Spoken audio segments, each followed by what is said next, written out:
The great hall of the Galactic Council fell silent as Ambassador Lee Dong-ho stepped up to the speaking platform. His black suit looked plain among the colorful robes and strange armor worn by the hundreds of alien representatives gathered in the massive chamber. The ceiling stretched high above them like a dome made of stars, and Lee could feel every eye in the room watching him. Lee pressed a button on his small device, and his voice carried clearly through the hall. Honored members of the Galactic Council, I come before you today with an important announcement from the Human Federation. He paused and looked around at the faces staring at him. Some had too many eyes, others had no eyes at all, but he could sense their attention like a weight pressing down on him. Chancellor Vexithara leaned forward in her crystal chair. Her body looked like living glass, and light danced through her as she moved. Ambassador Lee, we are ready to hear your words. Please tell us about the new trade agreements your people wish to discuss. Lee shook his head slowly. There will be no new trade agreements, Chancellor. I am here to inform this council that humanity is ending all current agreements and withdrawing from all ongoing talks. This decision takes effect right now. The silence that followed lasted only 3 seconds before chaos erupted. Alien voices rose in dozens of languages, creating a noise like breaking waves. Some representatives jumped to their feet while others made angry clicking sounds with their claws or tentacles. The translator devices struggled to keep up with all the shouting. This is impossible! Admiral Quintal's insect-like voice cut through the noise. His 6 arms waved wildly as he spoke. Humans cannot simply leave. We have contracts. We have agreements that span decades. Lee remained calm and waited for the noise to die down. Captain Park Ji-woo stood behind him, his military uniform crisp and his hand resting casually near his sidearm. The captain's eyes moved constantly, watching for any sign of threat among the angry aliens. All contracts signed under the current framework are void, Lee said when he could be heard again. Humanity no longer recognizes the authority of this council to make decisions that affect human citizens or human worlds. The Zephyrian delegate, a tall being covered in purple fur, stood up quickly. But Ambassador, what about the defense agreements? Human ships protect 17 of our colonies from space pirates. Those ships will return to human space within 72 hours, Lee replied. We suggest you make other arrangements for your security. Dr. Kim Hae-rin moved quietly along the back wall of the chamber. She carried a small bag and stopped at each workstation where human staff had been sitting. With quick movements, she pulled out data cards and destroyed them with a small device that made them dissolve into dust. Nobody noticed her work at all. Attention stayed focused on Lee. Chancellor Vexithara's crystal body flashed red, a sign of her growing anger. Ambassador Lee, surely we can discuss this. If humans have concerns about their treatment in this council, we can address them. There is no need for such drastic action. The time for discussion has passed, Lee said. For 47 years, humanity has contributed technology, military support, and economic assistance to this galaxy. In return, we have been treated as junior partners at best and useful tools at worst. Human scientists are denied access to research they helped create. Human colonies receive no protection when attacked. Human trade ships are taxed at rates triple those charged to other species. The accusations hit the chamber like physical blows. Many representatives looked uncomfortable because they knew Lee spoke the truth. The council had indeed taken advantage of human generosity while denying them equal treatment. But the navigation systems, called out the delegate from Proxima Colony. Human engineers built the hyperspace lane markers. Without them, we cannot travel between star systems safely. Lee nodded. Those systems will continue to function for now. However, all maintenance and updates will cease immediately. I suggest you learn how they work quickly, because no human technician will be available to help you. Captain Park stepped forward and whispered something to Lee. The ambassador nodded and turned back to the assembly. I am informed that human personnel throughout the galaxy are already packing their belongings. Diplomatic staff, military advisors, trade representatives, and technical specialists are all returning home. This will destroy the galactic economy. The shout came from somewhere in the middle of the chamber. Human banks process 60% of all interstellar transactions. That is no longer our concern, Lee said simply. We warned this council many times that our patience had limits. Those limits have been reached. Dr. Kim finished her work and moved toward the exit. Her bag now bulged with destroyed data storage, devices, and research notes. She caught Lee's eye and nodded once before disappearing through the door. The hegemony representative, a massive being that looked like walking stone, rumbled when it spoke. Humans forget their place. You are one species among many. You cannot survive alone. Lee smiled for the first time since entering the chamber. With respect, you have that exactly backwards. You cannot survive without us, but we can certainly survive without you. In fact, we expect to do much better. This is blackmail! Admiral Quintal's wings buzzed angrily. You are trying to force us to give you special treatment. We are not trying to force anything, Lee replied. We are leaving. What you do after that is entirely up to you. Chancellor Vexithara's crystal form had turned a deep purple, showing her distress. Ambassador, please reconsider. Surely we can find a solution that works for everyone.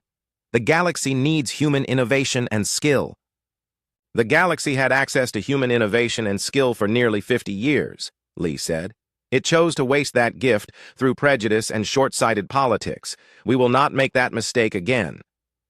Captain Park's communication device beeped softly. He looked at it and then nodded to Lee.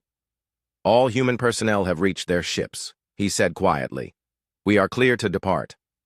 Lee gathered his papers and prepared to leave the speaking platform. This concludes humanity's participation in the Galactic Council. Do not attempt to contact our worlds for any reason. Do not send ships to human space. Do not expect any assistance from human citizens anywhere in the galaxy. Wait!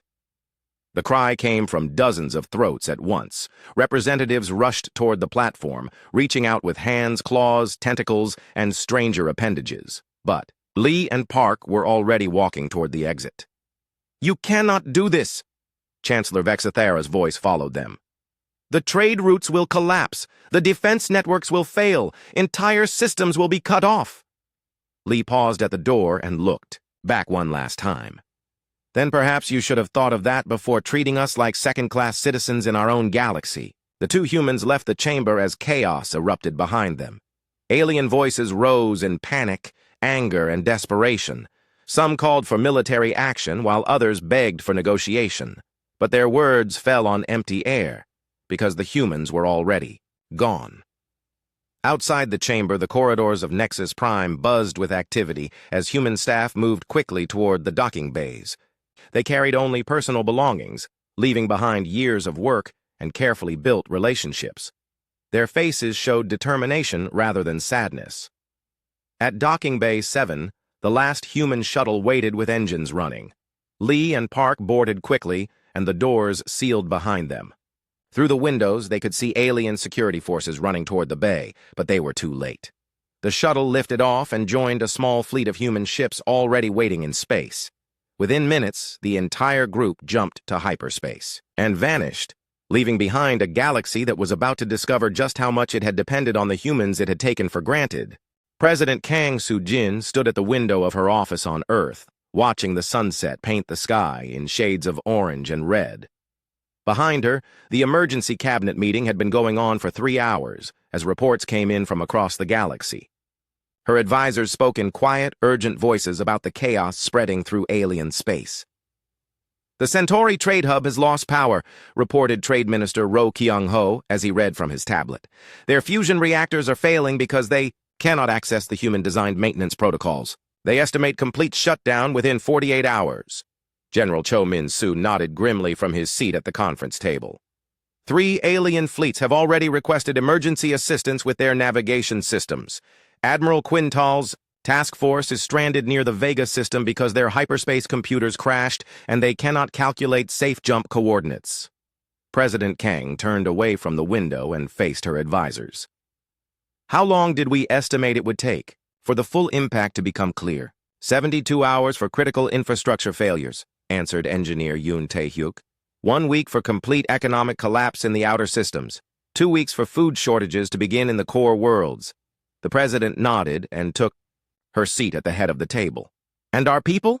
How many humans are still in alien space? The last evacuation ship arrived this morning, said Minister Rowe. 47,000 humans returned home from across the galaxy. We left behind no one who wanted to come back. Dr. Kim Hae-rin entered the room carrying a steaming cup of tea. She had arrived on Earth just 6 hours earlier after her work at the Galactic Council, but looked as fresh as if she had slept for days. The data destruction was complete, she reported. No alien government has access to human research files or technical specifications. They will have to figure out how our systems work entirely on their own. General Cho pulled up a holographic map of the galaxy. Red warning lights blinked across dozens of star systems. The casualties are already mounting. Without human medical protocols, alien hospitals cannot treat patients properly. The Rigel system reported 300 deaths yesterday from a simple plague outbreak that human doctors could have stopped easily.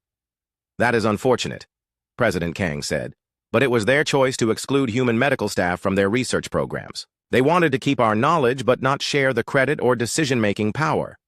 Engineer Yoon activated his own display, showing a complex web of interconnected systems. Most alien species never understood how deeply integrated human technology became with their infrastructure. We did not just sell them products, we designed entire networks that required human oversight to function properly. The display zoomed in on the Galactic Council's home system. Nexus Prime itself is completely dependent on human-built atmospheric processors. Without us, the station will become uninhabitable within 1 month.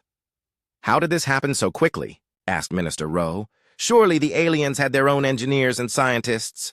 Dr. Kim set down her tea and walked to the display. They did, but they became lazy. Human solutions worked so well that alien researchers stopped trying to understand the underlying principles. They just copied our designs without learning why. They worked, she pointed to several locations on the map. Look at these mining operations. We provided them with extraction equipment that increased their output by 400%. But they never learned how to maintain or repair that equipment. They just called human technicians whenever something broke. President Kang stood and joined her at the display. This was not an accident. We deliberately made ourselves indispensable while appearing to be helpful junior partners. Every system we built, every protocol we established, every improvement we made came with hidden dependencies that only humans understood. General Cho smiled for the first time in hours. The hegemony believed they were exploiting us by taking our technology while paying us poorly. They never realized we were studying them the entire time, learning their weaknesses and creating choke points in their infrastructure. The president activated another section of the display, showing detailed intelligence reports from across the galaxy. Captain Baek So-young's network has been gathering information for 30 years. We know about every secret alliance, every hidden resource depot, every classified research project. The aliens think they kept secrets from us, Dr. Kim added, but human intelligence officers had access to their most sensitive data. We know which species are planning to form military coalitions against their neighbors. We know which governments are on the verge of economic collapse. We know which research projects are close to breakthrough discoveries. Minister Rowe looked amazed. We were never really the junior partners at all. Exactly, President Kang confirmed. We allowed them to believe they were in control while we quietly became the foundation that held their entire civilization together. Now they are, discovering what happens when that foundation is removed. Engineer Yoon brought up another set of displays showing human space. Meanwhile, our own infrastructure is completely independent. We never relied on alien technology because we could always build better ourselves. Our ships are faster. Our weapons are more effective. Our computers are more powerful. Why did we hide our true capabilities for so long? Asked General Cho. President Kang walked back to the window and looked out at the lights of the city below. Because we needed to understand them first. Humans are naturally curious about how things work, but most alien species are content to accept solutions without questioning them. We used their lack of curiosity against them. Dr. Kim nodded in agreement. Human scientists working in alien laboratories were really conducting intelligence operations. Every research project gave us insight into how alien minds approach problems. We learned that most species think in very narrow, specialized ways. The crystalline species like Chancellor Vexithara are excellent at storing and retrieving information, Engineer Yoon explained, but they struggle with creative problem solving. The insectoids like Admiral Quintal work well in groups but cannot adapt when their established patterns are disrupted. The Zephyrians are skilled at complex calculations but miss obvious practical applications. Only humans seem capable of true innovation, President Kang said. We see connections that other species miss. We find solutions that work across multiple problems. We adapt to new situations instead of trying to force old solutions to fit. A communication device on the table chimed softly.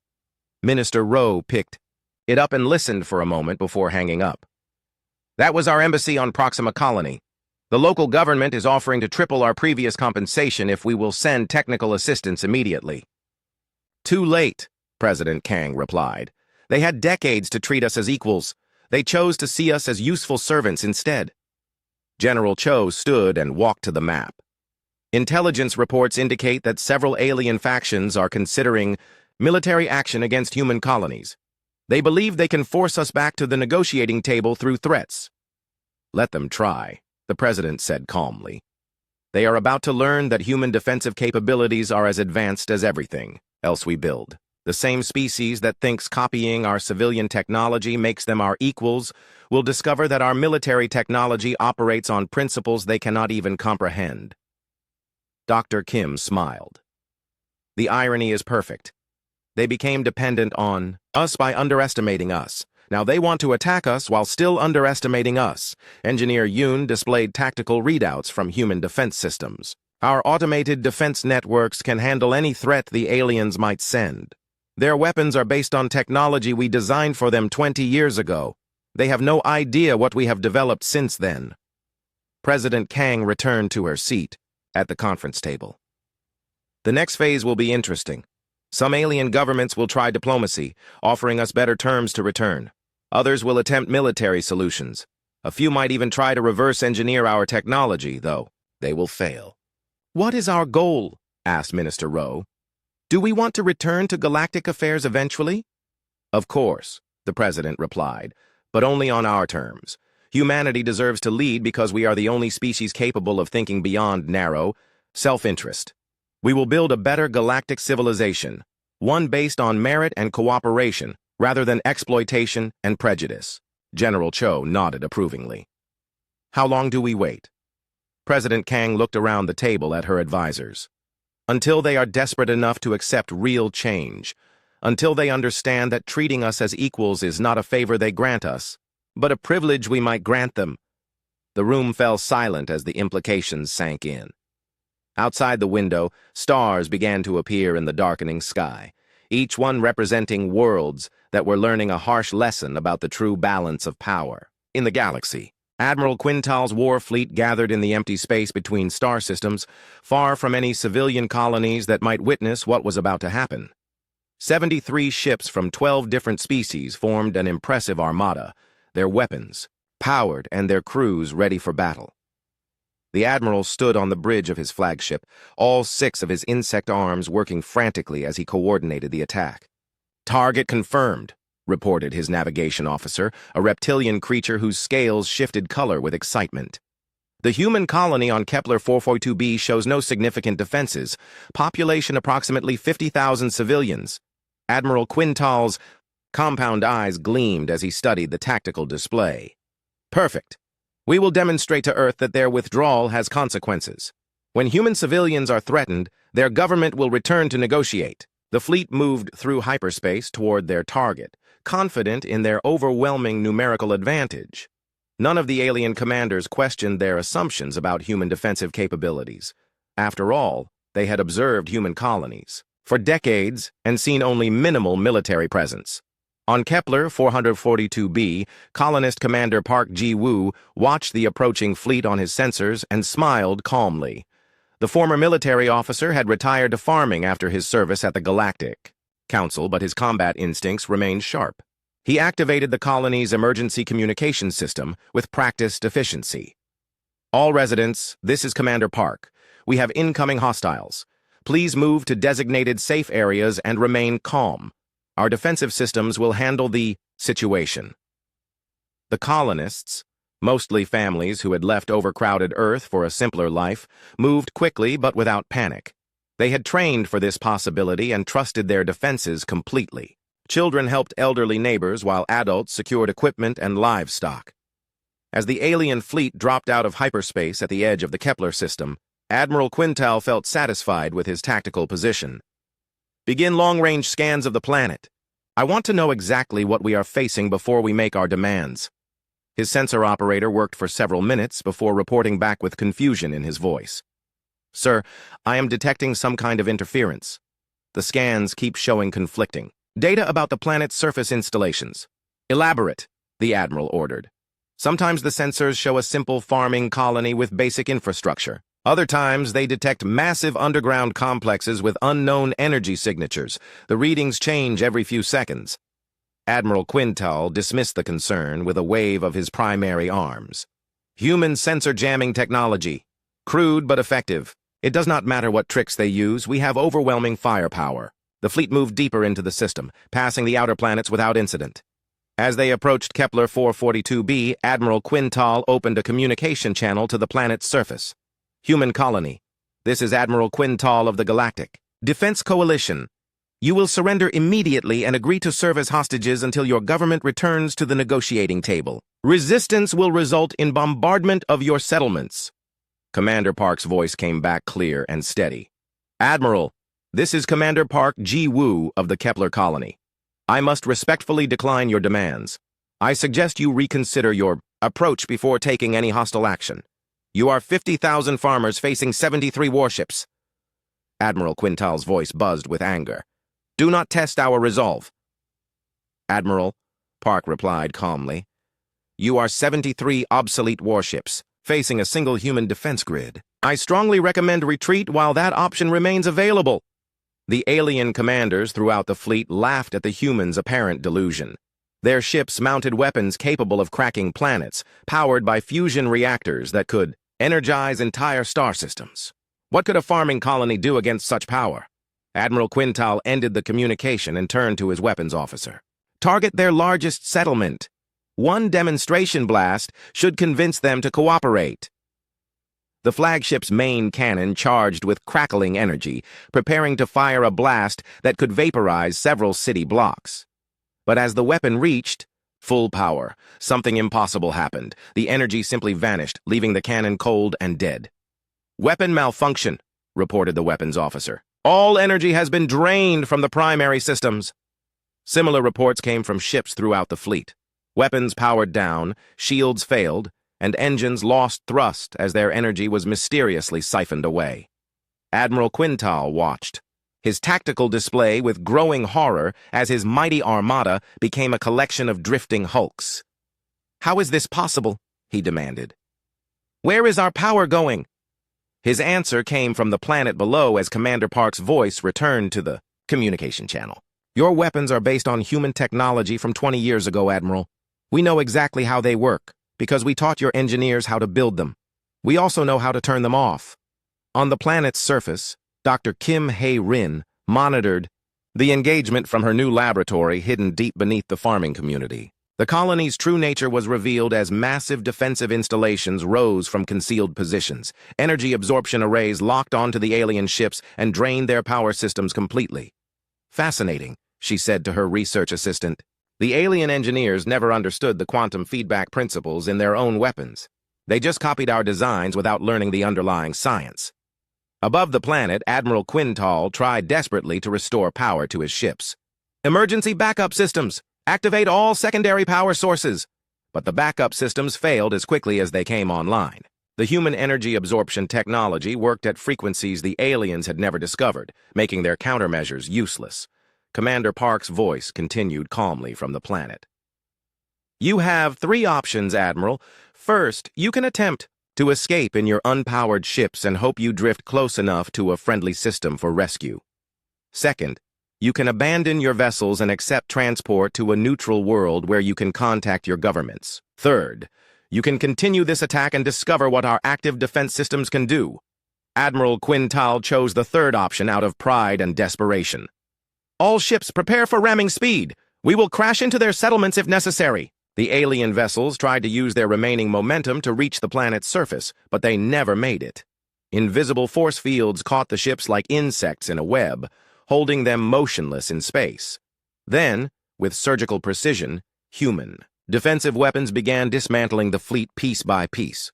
The alien crews watched in amazement as their ships were taken apart around them. Weapons were removed first, then engines, then life support systems. The process was so precise that not a single crew member was harmed. But within an hour, 73 warships had been reduced to empty hulls containing very frightened aliens. "This is impossible," Admiral Quintal whispered as he floated in his command chair, watching human rescue shuttles approach his ship. "No species possesses such advanced technology." Commander Park's voice reached him one last time. "You still do not understand, Admiral. Humanity has been holding back for 50 years. What you just experienced is not our most advanced technology. It is what we built for routine colony defense. You never saw our real capabilities because you never deserved to see them." The human rescue shuttles docked with the alien hulks and began evacuating the crews. The operation proceeded with military efficiency, but also with unexpected kindness. Human medics treated injured aliens while human engineers provided emergency life support where needed. As Admiral Quintal was helped aboard a rescue shuttle, he found himself face to face with Commander Park. The human officer looked exactly like the farmers the Admiral had planned to threaten, but his eyes held the confidence of someone who had never doubted the outcome of this battle. "Commander," the Admiral said slowly, "how many colonies like this one do humans have?" Park smiled. "Every human settlement is like this one, Admiral. We never built defenseless colonies because we knew this day would come. What you attacked was not our strongest position. It was one of our most routine ones." The Admiral's compound. Eyes widened as the implications became clear. Then humanity could have conquered the galaxy at any time. "Conquest was never our goal," Park replied. "We wanted cooperation, but we prepared for war. You chose war, so now you will see what human preparation looks like." As the rescue shuttles carried the defeated aliens away from Kepler 442b, Admiral Quintal realized that his attack had accomplished exactly the opposite of what he intended. Instead of forcing humanity back to the negotiating table as supplicants, he had demonstrated their overwhelming superiority to anyone who might have doubted it. The news of the fleet's defeat spread across the galaxy within hours, carried by the rescued alien crews themselves. Species that had been considering military action against human colonies quickly reconsidered their positions. Those that had been hoping for negotiated compromises began to understand that humanity held all the advantages. But perhaps most importantly, the alien governments finally began to grasp that they were not dealing with rebels or outcasts. They were facing a species that had outgrown them completely. Dr. Lim Wan-shik had been studying alien biology for 30 years, but the discovery he made in his laboratory on Luna Station changed everything he thought he knew about intelligence in the galaxy.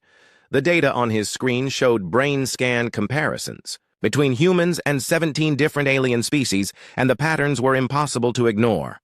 "This cannot be right," he muttered, running the analysis for the 4th time. But the results remained consistent, revealing a fundamental difference between human neural networks and those of every other known intelligent species.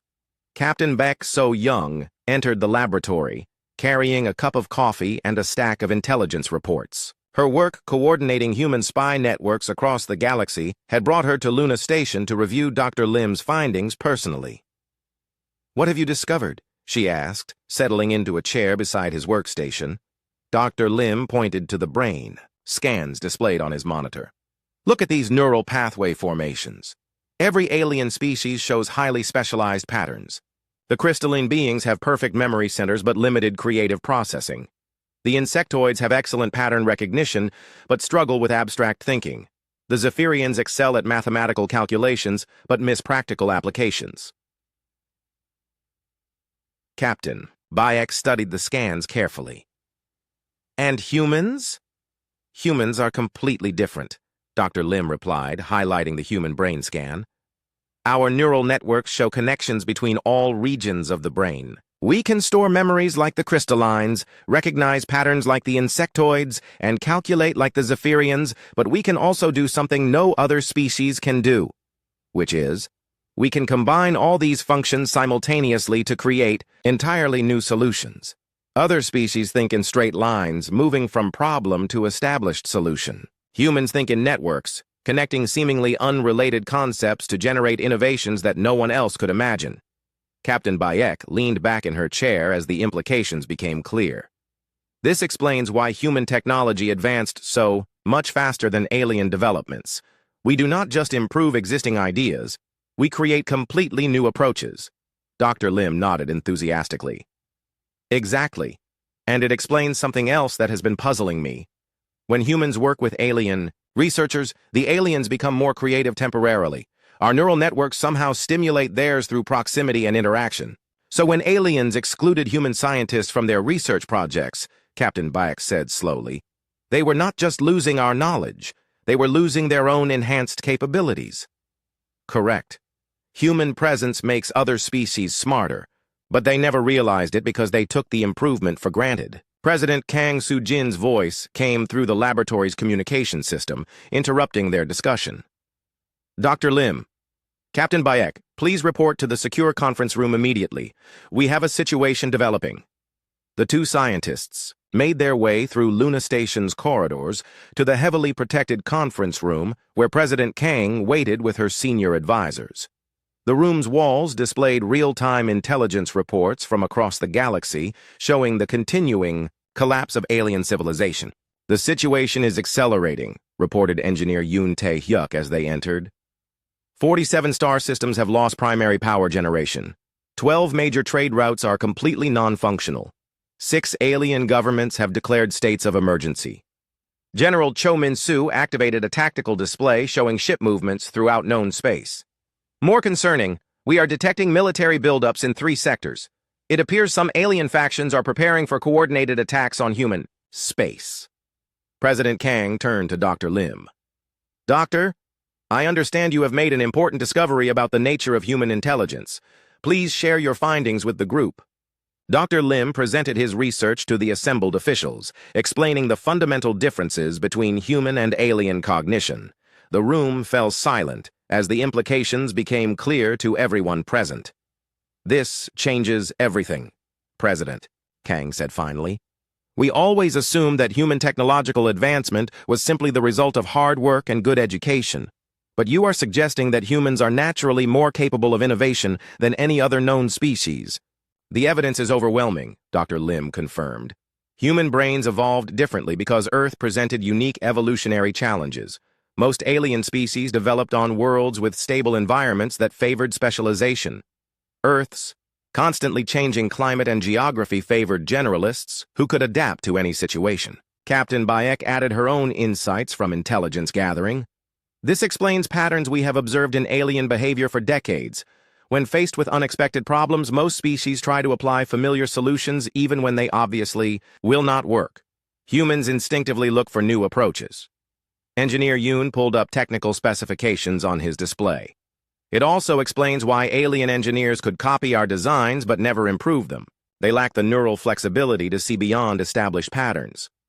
Which brings us to our current situation, President Kang said. We have withdrawn from Galactic Affairs because we were tired of being treated as junior partners.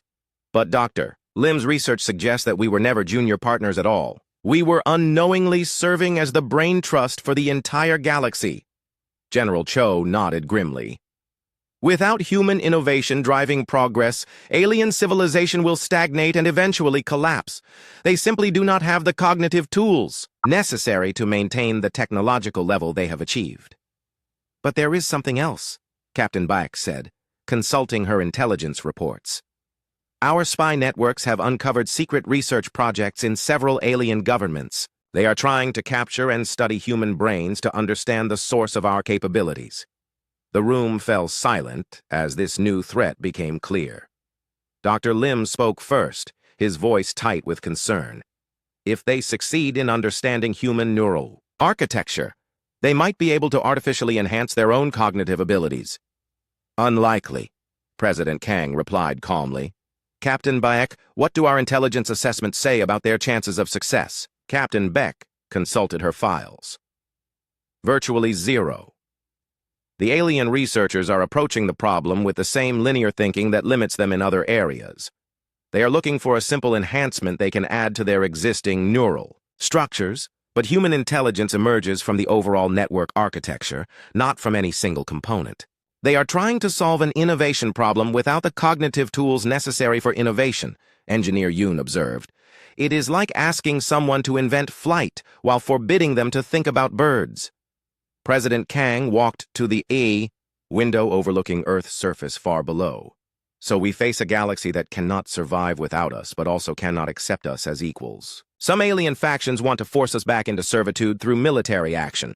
Others want to steal our capabilities through experimentation. None of them are offering genuine partnership. What are our options? Asked General Cho. The president turned back to face the room. We could continue our withdrawal and let alien civilization collapse completely. We could respond to their military threats with overwhelming force. Or we could offer them a third alternative. Which is? Dr. Lim asked. We could teach them, President Kang said simply. Not by sharing our technology, but by showing them how to think differently. Human cognitive flexibility can be learned to some degree, even by alien brains. It would require them to accept human teachers and follow human educational methods, but it is possible. Captain Beck looked skeptical. They would have to admit that humans are intellectually superior. Most alien governments would never accept such a humbling arrangement. Then they will learn the hard way, President Kang replied. Ambassador Lee Dong-ho is already preparing our response to the developing crisis. We will give the galaxy one final chance to accept reality and work with us as the senior partners we have always been. Engineer Yoon activated a new display showing human military capabilities that had never been revealed to alien observers. If they choose military confrontation instead, they will discover that human defensive systems were just the beginning of what we can do. Dr. Lim studied the technical specifications with amazement. These weapons operate on principles I can barely understand, and I am supposed to be an expert in advanced physics. Human military engineers have been innovating for 50 years without alien interference, General Cho explained. The results speak for themselves. President Kang returned to her seat at the conference table. The next phase will determine the future structure of galactic civilization. Either the aliens will accept human leadership and benefit from our guidance, or they will resist and face the consequences of their cognitive limitations. How long do we give them to decide? Asked Captain Bayek. They are deciding right now, the president replied. Every day they delay accepting reality, their situation becomes more desperate. Every military action they take against us demonstrates their inferiority more clearly. Soon they will have no choice but to acknowledge what Dr. Lim's research has proven scientifically. Dr. Lim looked around the room at the faces of humanity's leaders. We really are alone in the galaxy, are we not? The only species capable of true innovation and adaptation? 3 weeks after Admiral Quintal's failed attack, the Galactic Council chambers looked very different from the proud assembly that had once governed hundreds of worlds. Emergency lighting cast shadows across empty seats where representatives from collapsed governments should have been sitting. The air recycling systems wheezed and struggled without proper maintenance, and several sections of the station had been sealed off due to life support failures. Chancellor Vexithera's crystal form had lost much of its luminous beauty, appearing dull and cracked under the stress of watching her civilization crumble. She stood at the center of the chamber, addressing the remaining delegates, her voice carrying none of its former authority. Honored representatives, we gather today in desperate circumstances. 43 member systems have lost primary infrastructure. Military fleets are stranded without functional navigation. Trade has ceased on all major routes. We face complete societal collapse within days unless immediate action is taken. The few dozen aliens still present murmured agreement, but their voices carried the hollow tone of defeat rather than determination. They knew that all their problems could be solved with a single communication to Earth, but pride and fear kept them from taking that step. Ambassador Korvash, one of the more reasonable voices on the council, stood to address the assembly. Chancellor, we must face reality. Every solution to our current crisis requires human assistance. Perhaps it is time to formally request their return to galactic affairs. On what terms? Demanded the representative from the hegemony, his stone-like features showing obvious anger. Will we crawl to Earth begging for mercy? Will we accept whatever demands they make? Before anyone could answer, the chamber's main doors opened and Ambassador Lee Dong-ho walked in, followed by a small group of human officials. The aliens fell silent as the humans took seats in the section previously reserved for observers, not in the diplomatic area where they had sat for decades. "Honored delegates," Lee said, his voice carrying easily through the quiet chamber. "President Kang Soo-jin has instructed me to present humanity's final offer for renewed galactic cooperation." Chancellor Vexthara's crystal form flickered with nervous energy. "Ambassador Lee, we are pleased to see you return. Surely we can find a mutually acceptable arrangement that addresses both human concerns and galactic stability." Lee smiled politely, but his expression remained firm. "There will be no negotiation, Chancellor. Humanity will present our terms once. You will accept them completely or reject them completely. There is no middle ground." He activated a holographic display that filled the center of the chamber with detailed documentation. These are the Terran Accords, the new framework for galactic governance that will replace the current council system. The aliens leaned forward to study the documents, and their reactions ranged from shock to outrage as they read the terms. The hegemony representative stood up angrily. "This is not cooperation, it is conquest. You demand complete reorganization of galactic government with humans in control of every major decision." "Incorrect," Lee replied calmly. "Humans will not control galactic government. Humans will be galactic government. All other species will participate as junior partners under human guidance."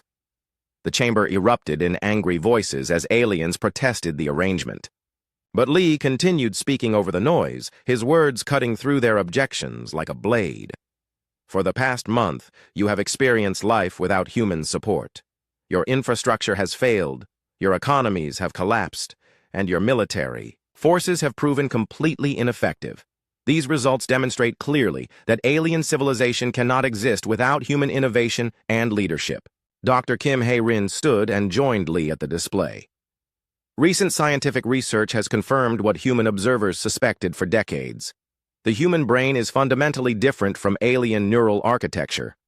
We possess cognitive capabilities that no other known species can match." She activated a section of the display showing Dr. Lim's research. "Humans are the only species capable of true innovation. All other forms of intelligence are highly specialized but inflexible. You can copy human designs, but you cannot improve them or create alternatives." Chancellor Vexthara's voice trembled as she spoke. "Are you suggesting that humans are inherently superior to all other forms of life?" "We are not suggesting it," Lee replied. "We are stating it as scientific fact. Humanity's withdrawal from galactic affairs was not punishment for poor treatment, although you did treat us poorly. It was recognition that this galaxy needs fundamental restructuring under competent leadership." General Cho Min-soo entered the chamber with a group of human military officers. Their presence sent a clear message about the consequences of rejecting the Terran Accords. The general activated another section of the display showing human defensive capabilities. "Military resistance is pointless," he announced. "Human defensive technology neutralized your most powerful fleet without casualties on either side. Our offensive capabilities are proportionally more advanced. Any species that opposes the new order will simply cease to exist." Ambassador Korvash raised a tentative hand. "What exactly would the Terran Accords require from participating species?" Engineer Yoon Tae-hyuk answered by displaying the organizational structure of the new government. "All major decisions will be made by humans. Alien representatives will serve in advisory roles, providing input about local conditions and cultural preferences. Humans will control all technology development, military operations, and interstellar trade. In return," Dr. Kim added, "participating species will receive access to advanced human technology, protection from external threats, and economic prosperity, beyond anything you achieved under the old council system." The Zephyrian delegates spoke up nervously. "What about species that refuse these terms?" Lee's expression hardened. "Such species will be quarantined to their home systems until they reconsider. No trade, no communication, no technological assistance. They will survive as isolated primitives or accept human guidance." "This is tyranny," shouted the hegemony representative. "This is reality," Lee replied. "You can call it whatever makes you feel better, but the facts remain unchanged. Humanity possesses the only brains in this galaxy capable of solving complex problems and creating innovative solutions. Either you work with us, or you return to the technological level you had achieved before first contact with humans. President. Kang Soo-jin's voice suddenly filled the chamber through the communication system. Delegates of the former Galactic Council, you have 1 hour to make your decision. Accept the Terran Accords and begin a new era of prosperity under human leadership, or reject them and face the consequences of continued independence. The chamber fell silent as the magnitude of the choice became clear. Chancellor Vexithara looked around at the remaining delegates, seeing fear and resignation in their faces. The past month had proven beyond doubt that alien civilization could not function without human support. What assurances do we have that humans will not abuse their authority? She asked quietly. Dr. Kim answered with scientific precision. Human cognitive architecture includes strong ethical reasoning capabilities that most alien species lack. We are naturally inclined towards solutions that benefit everyone rather than narrow self-interest. Your civilizations will be more prosperous and stable under human guidance than they ever were under your own leadership. Engineer Yoon displayed economic projections showing the benefits of human management. Galactic productivity will increase by at least 300% within 5 years. Resource distribution will become more efficient. Scientific advancement will accelerate dramatically. But you will no longer be in control of your own destinies, Lee added honestly. That responsibility will belong to humans, because we are the only species qualified to handle it. The hour of decision time passed in intense debate among the alien delegates. Some argued for resistance despite the hopeless odds. Others advocated immediate acceptance of human terms. But gradually, the reality of their situation became impossible to ignore. Chancellor Vexithara finally stood and addressed Ambassador Lee directly. The remaining members of the Galactic Council formally accept the Terran Accords and request admission to the new human-led government. Lee nodded with satisfaction. Excellent. Human administrators will arrive at your worlds within 72 hours to begin the transition process. Emergency supplies and technical assistance will be provided immediately to stabilize critical infrastructure. As the former council members signed the documents that ended their independence, Lee felt no triumph or satisfaction. This outcome had been inevitable from the moment humanity first made contact with alien civilization. The only surprise was how long it had taken for everyone else to understand the obvious truth.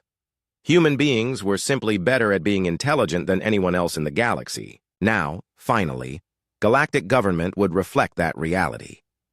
Dr. Kim began coordinating with alien technical staff to restore the failing station systems. Engineer Yoon started planning infrastructure improvements for the member worlds.